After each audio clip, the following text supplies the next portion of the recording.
Big boss హౌస్‌లో ఇమ్ము captain అవ్వడం ఏంటో, రేషన్ మేనేజర్‌గా తనుజ ఉండడం ఏంటో కానీ ఫుడ్ గురించి మాత్రం రోజు గొడవలవుతూనే ఉన్నాయి. నైట్ చపాతీలోకి ఆలు కర్రీ బావుంటదా? బెండకాయ కర్రీ బావుంటదా? అంటూ అయితే రీతుతో చెప్తూ ఉంటాడు. నేను సెట్ చేస్తా కదా! అంటూ ఉంటే తనుజ అయితే ఏంటి నాకు ఆర్డర్ వేస్తున్నావు? నువ్వు తప్ప ఈ హౌస్‌లో ఎవరు నాకు కంప్లెయింట్ ఇవ్వడం లేదు. అసలు నువ్వు నాకు ఎందుకు డిమాండ్ చేస్తున్నావు? అంటే కళ్యాణ్ అంటాడు కదా! నేను కూడా ఒక హౌస్ మెంబరే. కాబట్టి నేను కూడా అడిగే హక్కు ఉంటుంది. నేనేదో క్యాజువల్‌గా చెప్తున్నాను. నువ్వెందుకంత సీరియస్ అవుతున్నావు? అంటూ ఇద్దరు అయితే అరుచుకుంటారు. మొత్తానికి తనుజ రేషన్ మేనేజర్‌గా ఉండడంలో మాత్రం ప్రతి ఒక్కరికి ఇన్వాల్వ్‌మెంట్ అయ్యి మరీ గొడవలు పెట్టుకుంటున్నారు. ఇది కావాలని చేస్తున్నారో లేదా తనుజ స్ట్రిక్ట్‌గా ఉండడం వల్ల అలా జరుగుతున్నాయో ఏంటో కానీ మీ ఒపీనియన్ అయితే ఏంటో కింద కామెంట్ చేసి చేయండి. అలాగే ఈ వీడియో గనక మీకు నచ్చితే ప్లీజ్ లైక్ చేయండి, షేర్ చేయండి, సబ్స్క్రైబ్ చేయండి.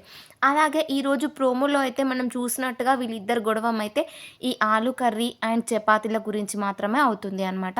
సో, కళ్యాణ్ ఆర్డర్ వేసినట్టు చెప్పడంతో తనుజకి ఎక్కడో మండి అలా ఆర్గ్యుమెంట్ చేసి చిన్న గొడవ అయితే జరుగుతుందనమాట.